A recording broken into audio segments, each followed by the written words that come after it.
Hello, this is not a feel good message, I must warn you. It's a call to responsibility, devotion, and fulfillment of purpose. Most people do not consider wellness when they think about their purpose in life, but I'm going to try and use the next 10 minutes or less to link it closely.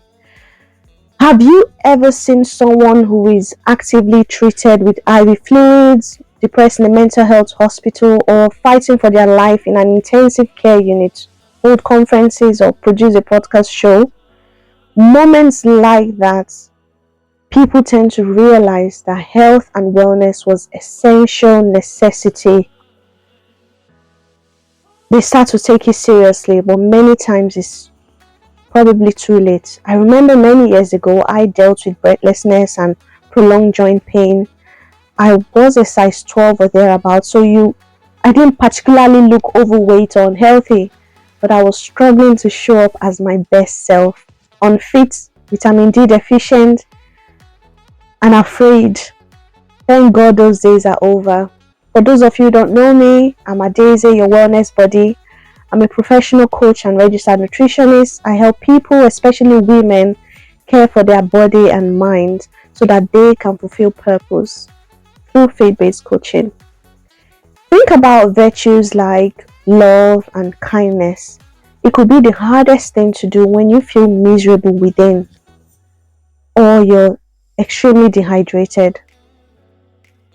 Even for things like insights, you want to know what to do for your next steps in life. You've been praying endlessly, attending morning and evening prayer, doing all the religious things you ought to do, but you still have this lack of direction. And sometimes prayer is not the issue, it's your lack of listening. When was the last time you observed silence to truly listen? Just a way to care for your mind, to enhance the soundness of your mind.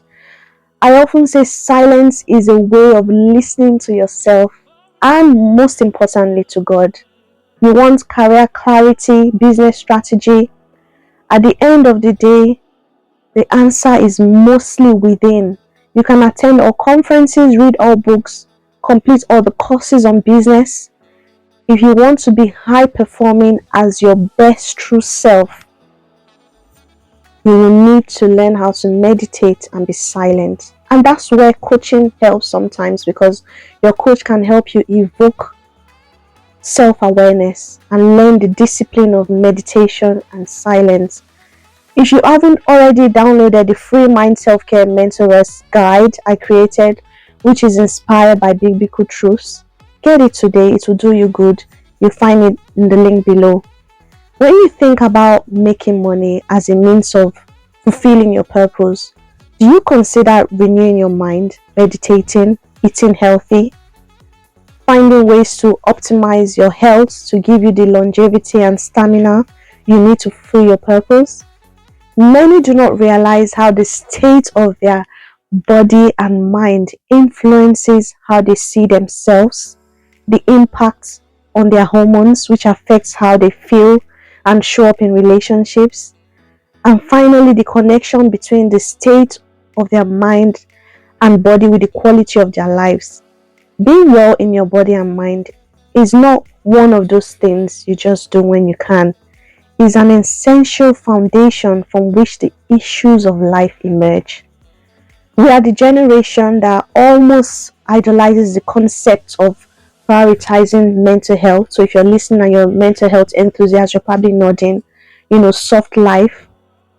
However, how many of us really take time to care and strengthen our minds and bodies?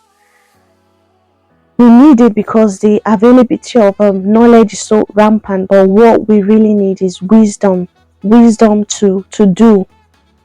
Why wouldn't anxiety thrive compared to other generations? Above peace of mind, we do not make time to sieve out the excesses of knowledge overload and intentionally pondering on things that are good.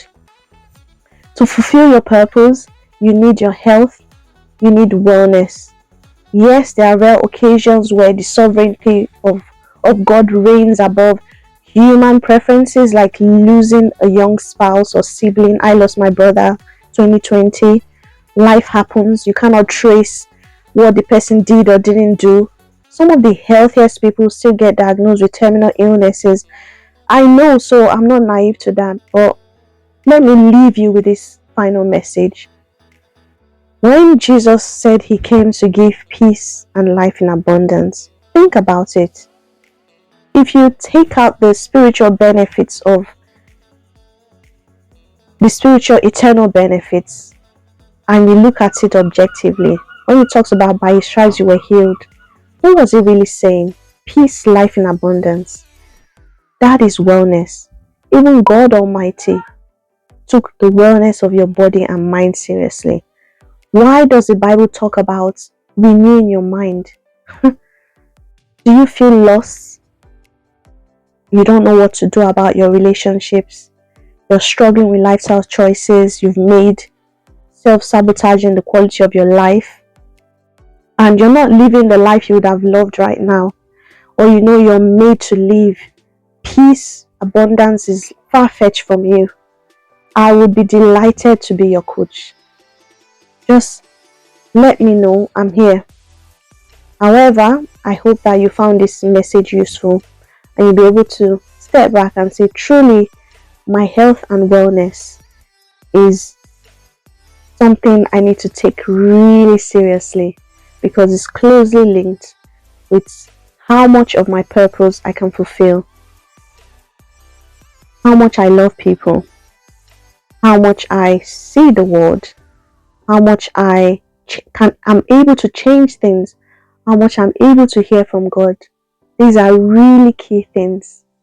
And my prayer and my wish for you today is that you can make wellness a lifestyle beyond any other thing.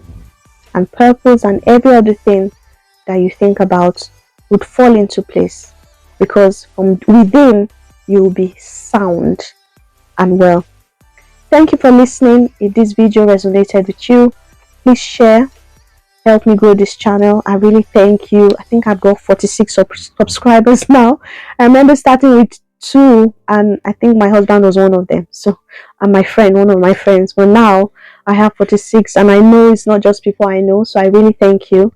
I hope we keep growing this channel and keep sharing this message. See you next time.